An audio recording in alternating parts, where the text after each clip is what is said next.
Slinn is aspel ferste tá Raymond ó Ciarán ó Linn. Raymond gur maithe as bheith Linn a nacht cecha donna agus atá an aibh se gáíre. Ní feid bhug I charbé tá míle a bhug an nóir an míle níos lú daltaí ag réniú na Gaeilge agus níor hanig ahrú an chaidean teagasc tá na múinsúirí có Chontae agus a bhí riú ach mar a dúrú hana féin níl échal a galtaí éon teanga sa bhreis a dhéanú ag an level GCSE agus mar sin níl an stadas céine ag an Gaeilge sa chás seo nó ag teangaí agus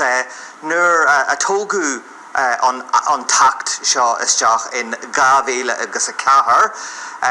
glach sé cearan ó 5 bliana le golibhéim na statisticí ach inis tá míle níos lú dalta agus tá na teangaí STEM ag gol in san tró sin tá trocha faoin céad níos mó daltaí ag deanú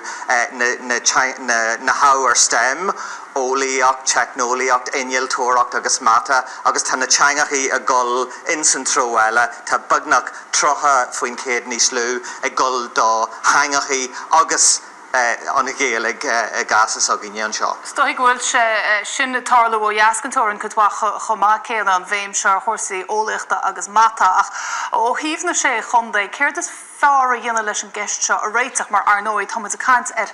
rud bhfuil bar mór faoi se sin an ghailscalaíocht agus is dóthaí an pobl a gala drona tanga go réalta.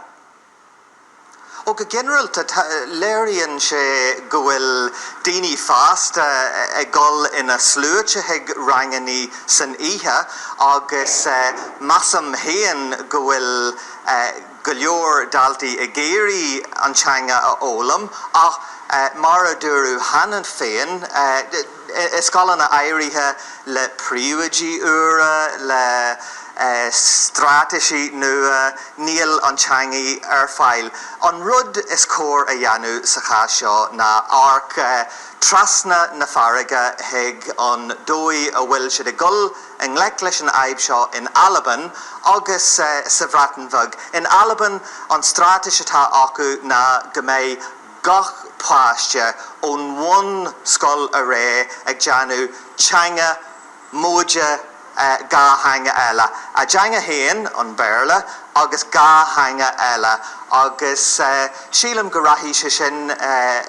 go mór consachar na deangaí in Alban.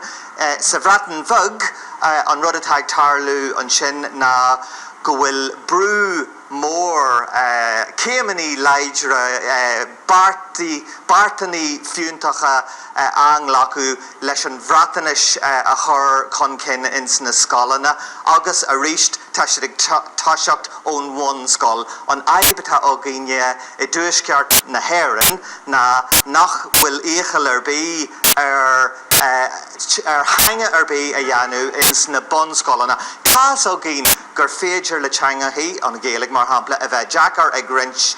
daltaí nó ag daltaí go leor ach níl se có deacar má thosaíonn siad níos luithe an rud is gá a dhéanú na daltaí a thoiseacht níos luithe sa bhain scoil ag fólam na Gaeilge mar hampla. Raymond Cam hachtút an sin agus ma buochaí as bheith Linn tróna Raymond ó Ciarán ó Linn an sin an stúdio imel ferste. Bhfuil sin bhfuil an glár an tachtan seo beimmuid raslíb de máirte hagan le chuna dé ag leabhar se seacht an ndaltaí go nuaidí a